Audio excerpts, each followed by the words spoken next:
it strikes at the core of one of the, in my opinion, the most nefarious hypotheses in medicine, which is that prostate cancer is caused by androgens, and in addition, they also claim that it can be treated by estrogens.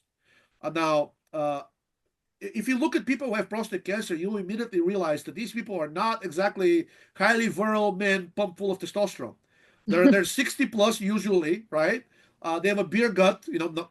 No judgment being passed here. Just saying that they're the exact opposite of the phenotype of the high testosterone virile male. So if the really androgens were causing prostate cancer, we should be having males in their 20s, coming down with prostate cancer left and right. We don't have that. In fact, there was a recent study with a very limited one, I think only 6 or 7 patients, that had terminal prostate cancer. And I don't know why the doctors decided to inject their prostates with testosterone. All of these patients were cured. For some reason, this study did not really attract. I actually not some reason. I think we know what the reason is, because it directly invalidates the hypothesis that androgens are causing the prostate cancer. But it was a really remarkable study. But more importantly, the theory says that it's not all androgens that cause prostate cancer. It's particularly one specific androgen, which is the strongest androgen in the body, also known as dihydrotestosterone or DHT.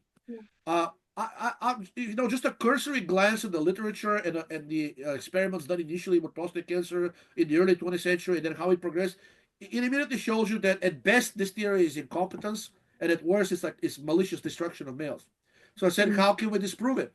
Well, let's have mice with human prostate cancer, and let's treat them with dihydrotestosterone. And as you can see, I have multiple groups there. And in addition, in order to make the claim stronger, I said, okay, not only we're going to give them an androgen, but we're also going to give them an anti-estrogen. And in this case, it's an aromatase inhibitor.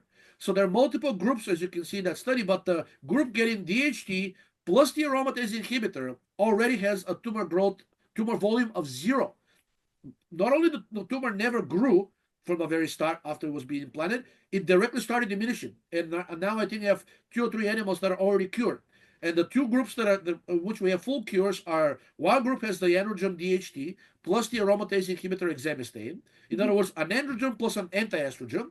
And the other group has progesterone and also exemestane. So in other words, an anti-estrogen and an aromatase inhibitor, which is another version of an anti-estrogen. So I think combine this together shows that androgens are not the cause of prostate cancer. In fact, they're probably the cure for it.